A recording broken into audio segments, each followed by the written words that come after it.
नमस्कार मित्रांनो.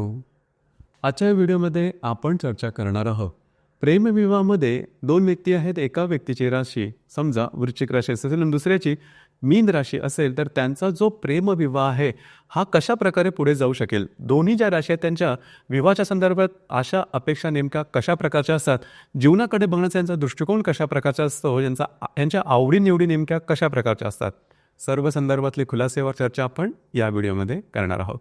सुरुवातीला आपल्याला या दोन्ही राशींचं जे संपूर्ण व्यक्तिमत्व आहे हे थोडंसं जाणून घेणं गरजेचं ठरेल.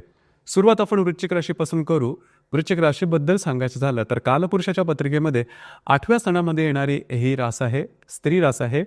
या राशीचा जो स्वामी आहे तो मंगळ आहे. या राशीचं जे तत्व आहे ते जलतत्व आहे आणि स्थिर स्वरूपाची ही रास आहे.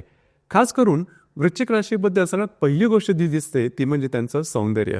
यांचं जे सौंदर्य असतं हे नजर खिळवून ठेवणारं असतं. खास करून या राशीमध्ये ही गोष्ट खूप चांगली पाहिली जाते आणि थोडंसं तिखट सौंदर्य ज्याला आपण म्हणतो ते दिसतं.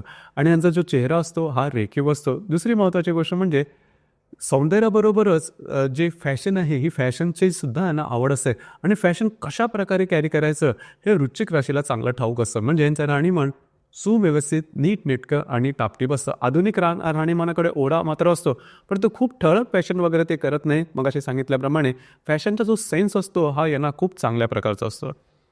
दुसरी महत्त्वाची गोष्ट म्हणजे यांची वाणी किंवा संवाद साधण्याची कला. महत्त्वाचं म्हणजे वृश्चिक राशीच्या स्त्री असेल किंवा पुरुष असेल हे थोडेसे मितभाषी असतात, जास्त बोलत नाही, मनातल्या मनात जास्त विचार करणारे असतात. परंतु जे काय बोलतील ते नेमकं बोलतील, मुद्द्याला धरून बोलतील, कधी कधी तिखटसुद्धा बोलतील. आता हा तिखट बोलण्याचा जो स्वभाव असतो हा साधारण वृश्चिक राशीला थोडासा बदनाम करतो, परंतु मुळातच वृश्चिक राशी तशी अजिबात नाही. तसं पाहिलं तर वृश्चिक जी राशी आहे ही भावनाशील आहे. परंतु कधी कधी होतं काय की समोरच्या व्यक्तीला आपण जेव्हा जास्त स्वातंत्र्य देतो त्यावेळेस तो त्याची सीमा ओलांडतो, लिमिटच्या बाहेर जातो आणि मग उलटसुलट बोलतो. आणि मग त्यावेळेस त्याला लगाम घालण्यासाठी निश्चितच वृश्चिक राशीच्या ज्या व्यक्ती असतात त्यांच्या मुखातून अशा प्रकारचे तीव्र किंवा तापट किंवा थोडेसे उग्र असे शब्द निघू शकतात. त्याला आपण तिखट भाषा म्हणतो, तर तसे निघू शकतात. परंतु त्यांच्या अन्वये पाहायचं झालं तर ही गोष्ट बरोबरच आहे आणि कोणाला किती स्वातंत्र्य द्यायचं हे वृश्चिक राशीला चांगलं ठाऊक असतं. मुळातच वृश्चिक जी रास आहे ही समोरच्याला वरती विश्वास ठेवण्यामध्ये खूपच चिकित्सक असते. म्हणजेच दुसऱ्या कोणीने सांगितलं म्हणून एखाद्यावरती विश्वास ठेवणं हे वृश्चिक राशीला तत्वतः मान्य नाही. त्यांच्या स्वतःचे असे मापदंड असतात आणि त्या मापदंडामध्ये समजा समोरचा बसत असेल तरच त्याच्यावरती ते विश्वास ठेवतील, अन्यथा नाही. मात्र एक गोष्ट निश्चित आहे की समोरच्यावरती विश्वास ठेवला तर तो कायमचा, मग त्याच्यासाठी काहीही करायची तयारी राहील. म्हणजे जग जरी विरोधात गेलं तरी ही माणसं म्हणजे वृश्चिक राशीची माणसं त्या ज्याच्यावरती विश्वास ठेवला गेला त्याच्यावर खंबीरपणे उभे राहतील. ही गोष्ट स्पेशल आहे आणि गोष्ट वृश्चिक राशीमध्ये खास करून दिसून येतं. परत त्याबरोबर एक दुसरी गोष्ट म्हणजे जर का विश्वास उडाला तर तो कायमचा. थोडक्यातच वृश्चिक राशीबरोबर तुम्ही जसे आहात तसेच सामोरे जा आणि जर का तुम्हाला त्यांनी स्वीकारलं तर हे मानून चला की तुमच्याबरोबर आणखीन एक खंबीर तुम्हाला आधारसुद्धा मिळालेला आहे. दुसरी महत्त्वाची गोष्ट म्हणजे वृश्चिक राशीसाठी ते म्हणजे थोडेसे हट्टी असतात स्वभावाने. आपल्या मतावर ठाम राहणं, आपल्या मताशी तडजोड न करणं हा भाग वृश्चिक राशीच्या व्यक्तीमध्ये खास करून दिसून येतो आणि टोकाचे स्वभाव असतात. एखादी गोष्ट हा म्हणजे हा, एखादी गोष्ट नाही म्हणजे अजिबात नाही. अर्थात याचा जो अनुभव आहे हा चांगला अनुभव त्यांना करिअरच्या बाबतीत होतो, परंतु थोडासा त्या संदर्भात कटू अनुभव वैयक्तिक नातेसंबंधामध्ये येऊ शकतो, तर तिथे थोडंसं लक्ष देणं गरजेचं राहील. बाकी जर का सांगायचं झालं तर थोडीशी डिसिप्लिन आहे, शिस्तप्रिय आहे, शिस्तबद्ध अशा प्रकारची रास आहे आणि जीवनाकडे बघण्याचा दृष्टिकोन सुद्धा यांचा समर्पक असतो. आणि बऱ्याच वेळेस अधिभौतिक सुखांची आवडसुद्धा यांच्यामध्ये खूप चांगल्या प्रकारे दिसून येतो, परंतु ती अधिभौतिक सुख मिळवण्याकरता लागणारी जिद्द, चिकाटी, महत्त्वाकांक्षा आणि हार्ड वर्किंग नेचरसुद्धा यांच्यामध्ये जबरदस्त असतो. त्यामुळे करिअरच्या बाबतीमध्ये सहसा वृश्चिक राशीच्या व्यक्तींना असा काही प्रॉब्लेम येत नाही. आणि दुसरी महत्त्वाची गोष्ट म्हणजे वृश्चिक राशीच्या व्यक्तींमध्ये थोडंसं ज्याला आपण भाग्याची साथ मिळणं हा प्रकार त्यांच्यामध्ये मुळातच दिसून येतो. या राशीमध्ये एकूण 3 नक्षत्र आहेत, विशाखा, अनुराधा आणि ज्येष्ठापैकी विशाखा आणि ज्येष्ठा नक्षत्रात ही तिखट आहेत. म्हणजे वृश्चिक राशीबद्दल ज्या वेळेस आपण ऐकतो आणि ज्या प्रकारे आपण ऐकतो ते बरेचसे गुणधर्म तुम्हाला विशाखा आणि ज्येष्ठा नक्षत्रामध्ये दिसतील. अर्थात अनुराधा नक्षत्र सुद्धा फारसं मागं नाही आहे, तरी पण अनुराधा नक्षत्र हे बऱ्याच प्रमाणात फ्रेंडली आहे.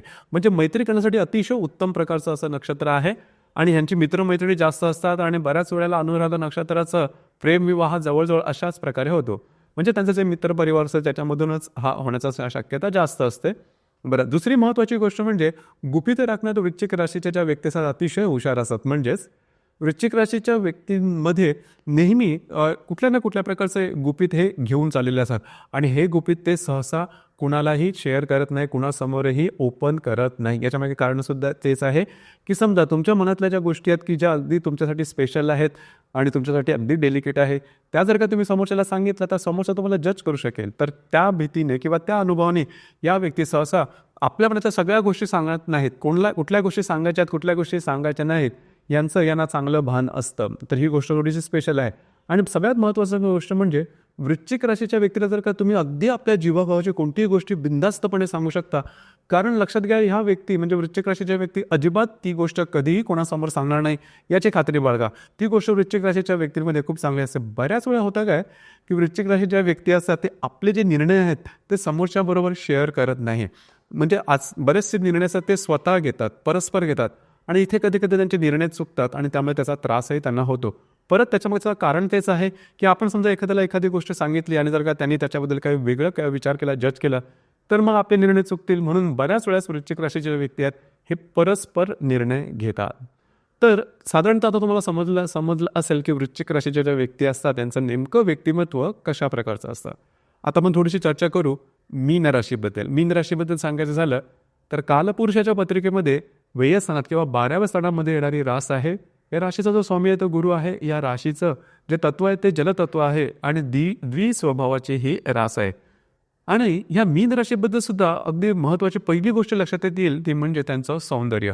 मात्र यांचं जे सौंदर्य आहे हे लोभसवाणं असतं. अगदी बालपणापासूनच ज्याला आपण चॉकलेट बॉय किंवा चॉकलेट गर्ल अशी जी संज्ञा वापरतो तशा प्रकारचं जे सौंदर्य आहे हे मीन राशीच्या व्यक्तीमध्ये दिसून येतो. आणि दुसरी महत्त्वाची गोष्ट म्हणजे मीन राशीच्या व्यक्तींना फॅशनच्या प्रती जास्त काही अट्रॅक्शन दिसून येत नाही. अर्थात तुमच्या कुंडलीमध्ये शुक्रसुद्धा महत्त्वाचा आहे, परंतु खूप काही अट्रॅक्शन दिसत नाही. परंतु कुठल्याही प्रकारची फॅशन केली तर मुळातच हे सौंदर्य यांच्यामध्ये असल्या कारणामुळे कुठल्याही प्रकारचे कपडे म्हणा किंवा कुठल्याही प्रकारची फॅशन केली तर त्यांना ती अतिशय व्यवस्थितपणे सूट होते. म्हणूनच त्यांचं व्यक्तिमत्व असतं हे नजरेत भरण्यासारखं असतं. दुसरी महत्त्वाची गोष्ट म्हणजे वाणी किंवा ह्यांचं बोलणं अतिशय चांगलं असतं, मधाळ असतं आणि बोलण्याने दुसऱ्यावरती इम्प्रेशनसुद्धा खूप चांगल्या प्रकारचे घेतात. अर्थात गुरुचे रास असल्यामुळे यांचं जे बोलणं असतं हे प्रसन्न असतं, खूपच चांगलं असतं, श्रवणशील असतं. ह्या व्यक्ती असतात आपल्या शब्दांनी दुसरा दुखावला जाणार नाही आहे याकडे खास करून बघतात. म्हणजे एवढं छोट्या छोट्या गोष्टींकडे लक्ष देण्यासारखे असतात. आणि त्यांचेसुद्धा साधारण अशाच प्रकारच्या अपेक्षा असते की समोरचा सुद्धा तशाच प्रकारे इंटरॅक्ट करावा किंवा त्यांच्याशी बोलावं. कारण ह्या ज्या व्यक्ती आहेत म्हणजे मीन राशीच्या ज्या व्यक्ती असतात ह्या अतिशय भावनाशील असतात. त्या इतक्या भावनाशील असतात की दिवसातून 4-5 वेळा तरी यांचे मूड स्विंग येतात. अगदी छोट्या कारणावरून समोरचा व्यक्ती थोडंसं जरी काय वेगळा बोलला तरी यांचा मूड लगेच बदलतो आणि त्यांच्या चेहऱ्यावरून तो लगेच दिसून येतो. तर लक्षात घ्या, ही थोडी महत्त्वाची गोष्ट आहे. सर्व ज्या 12 राशी आहेत या सर्व 12 राशीमध्ये सर्वात जास्त इमोशनल ही रास तुम्हाला सांगता येईल. दुसरी महत्त्वाची गोष्ट म्हणजे मूड स्विंग जास्त होत असल्या कारणामुळे या राशींच्या मानसिकतेकडे थोडंसं लक्ष देणं गरजेचं आहे. अर्थात मूड चांगला होण्यासाठी सुद्धा फारसं काय महागडं गिफ्ट किंवा फारसा काय मोठा प्रसंग घडण्याची आवश्यकता नसते. छोट्या मोठ्या गोष्टीवरून सुद्धा यांचा मूड बदलता येतो किंवा बदलतो. ते तुम्हाला ठाऊक असायला मात्र हवं. यांच्यासाठी कुठल्या गोष्टी महत्त्वाच्या किंवा कुठल्या गोष्टी यांना आवडतात. खास करून सौंदर्याची किंवा नैसर्गिक सौंदर्याची यांना बऱ्याच प्रमाणात आवड असतं.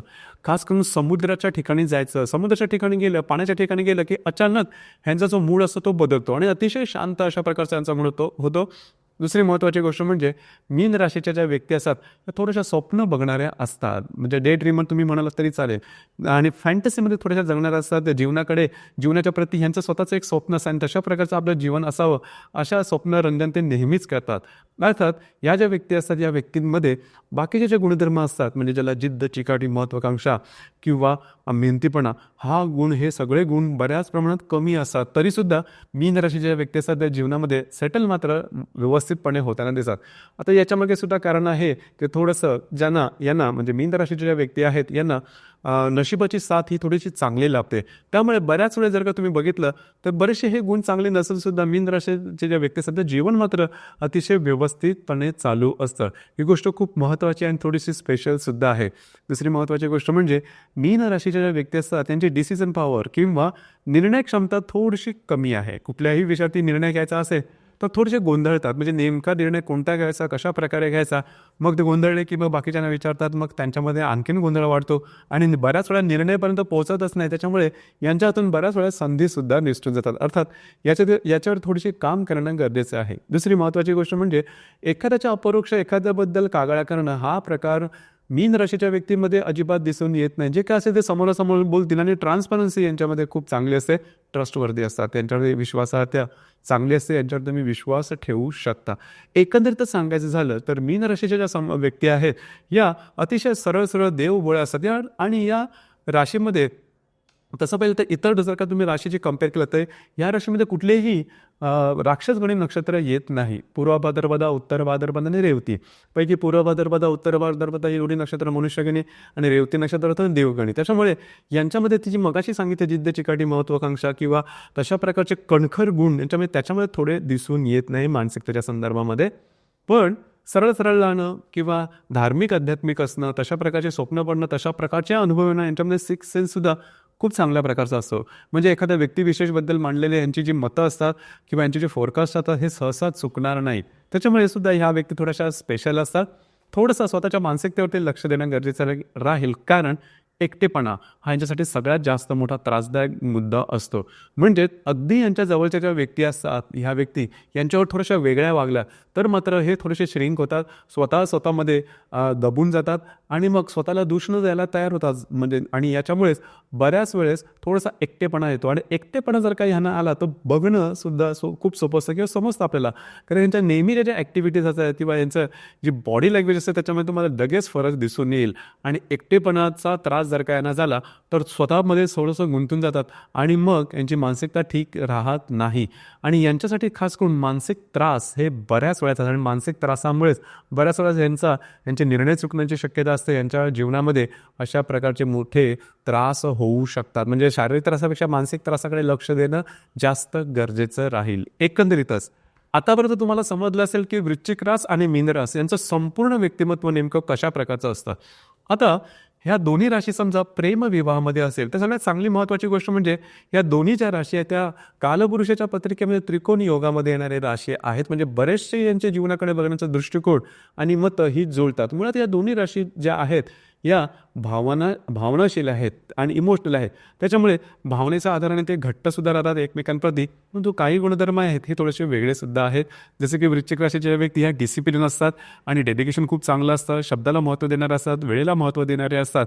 हा भाग मीन राशीच्या व्यक्तींमध्ये तेवढा दिसून येत नाही, त्याच्यामुळे थोडेसे कॉन्फ्लिक्ट होऊ शकतात.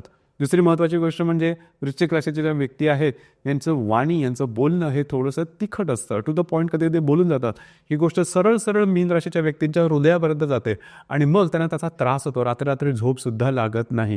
ही गोष्ट थोडी महत्त्वाची आहे. दुसरी महत्त्वाची गोष्ट म्हणजे वृश्चिक राशीच्या व्यक्ती या थोड्याशा संशयी असतात. म्हणजेच मीन राशीच्या व्यक्ती हा थोडाशा वेगळ्या वागायला लागला तर यांच्या मनात थोडेसे संशय येऊ शकतात आणि कुठल्याही बंधनामध्ये जर का संशय आला तर तो निघून जाणं थोडंसं कठीण होऊन बसतं. इथे थोडंसं वृश्चिक राशीच्या व्यक्तींनी काळजी घ्यायला हवं. आणि वृश्चिक राशीच्या व्यक्तींमधील एक असतं की ज्या वेळेस वृश्चिक राशीच्या व्यक्ती समोरच्या व्यक्तीच्या प्रेमात असतात किंवा प्रेमविवाहित असतात त्यावेळेस त्यांचं दुसऱ्या व्यक्तीच्या प्रती प्रेम एवढं जोरदार असतं की ते पॉझिटिव्ह होऊन जातात समोरच्या व्यक्तीबद्दल. म्हणजे समोरच्या व्यक्तीने काय करायला हवं, काय नको, काय खावं, काय नको, कुठे बोलावं, कुठे जावं, कुठे बसावं, हे सगळ्या गोष्टी या वृश्चिक राशीच्या व्यक्तीकडून सांगितल्या जातात आणि त्यामुळे बऱ्याच वेळा समोरच्या ज्या व्यक्ती असतात त्यांच्या स्वातंत्र्यावरती गदा येऊ शकते. अर्थात याच्यामागचं कारण हे प्रेम असं असतं, परंतु हे प्रेम थोडंसं त्यांच्या स्वातंत्र्याला कात्री लावू शकतं. तर इथे सुद्धा वृश्चिक राशीचे ज्या व्यक्ती आहेत त्यांनी थोडीशी काळजी घ्यायला हवी. बाकी सर का सांगायचं झालं तर सगळ्यात दुसरी महत्त्वाची गोष्ट म्हणजे वैवाहिक जीवनामध्ये असते ती म्हणजे कामजीवन. लक्षात घ्या, वृश्चिक राशीच्या ज्या व्यक्ती असतात त्यांचं कामजीवन थोडं हेल्दी असतं, कारण मंगळाची रास आहे लक्षात घ्या. आणि मीन राशीच्या बाबतीमध्ये ही गोष्ट थोडीशी कमी होऊ शकते. अर्थात इथे दोन्ही राशीच्या जरी आपण सांगत असतो तरी दोन्ही राशींच्या बाबतीत किंवा दोन्ही कुंडल्यांमध्ये शुक्राची भूमिका अत्यंत महत्त्वपूर्ण राहते कामजीवनाच्या बाबतीत. तरीसुद्धा आपण राशींच्या तत्वाच्या बाबतीत सांगायचं झालं तर वृश्चिक राशीच्या व्यक्ती असतात त्यांचं कामजीवन आहे हे हेल्दी असतं. मीन राशीमध्ये तसं दिसून येत आहे. म्हणजे मीन राशीच्या व्यक्ती असतात या स्वप्नवत असतात, स्वप्नरंजन करणाऱ्या असतात, स्वप्नामध्ये स्वतःचे आनंद शोधणाऱ्या असतात आणि इंट्रोवर्ट असतात, आपल्या स्वतःमध्ये विचार करणाऱ्या असतात. वृश्चिक राशीच्या व्यक्तींमध्ये तो भाग दिसून येत नाही. तर कधी या गोष्टींमुळे सुद्धा त्रासदायक गोष्टींना सामोरं जाऊ लागू शकेल. तर डॉक्टर इलाज करणं किंवा त्या संदर्भातलं पत्रिका बघून मार्गदर्शन करून घेणं हे खूप महत्त्वाचं ठरेल.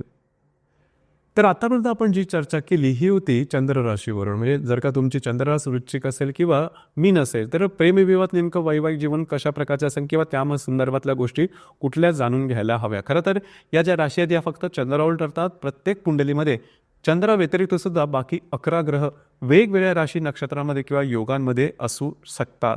आणि मग जर का तुमच्या पत्रिकेमध्ये किंवा तुम्हाला प्रेमविवाहामध्ये किंवा वैवाहिक जीवनात काही त्रास होत असेल या व्यतिरिक्त तर तुमची संपूर्ण कुंडली पाहणं थोडंसं गरजेचं ठरेल आणि त्या अनुरूप कुंडलीचा अभ्यास करून तुमचे जे काही त्रास असतील किंवा प्रॉब्लेम कॉम्प्लिकेशन असेल त्याबद्दल जास्त काही सांगता येऊ शकेल. तर मित्रांनो हे तो प्रेमविवाहामध्ये वृश्चिक आणि मीन राशी असेल तर त्यांचा जो प्रेमविवाह आहे हा कशा प्रकारे पुढे जाऊ शकेल या संदर्भातली चर्चा. धन्यवाद.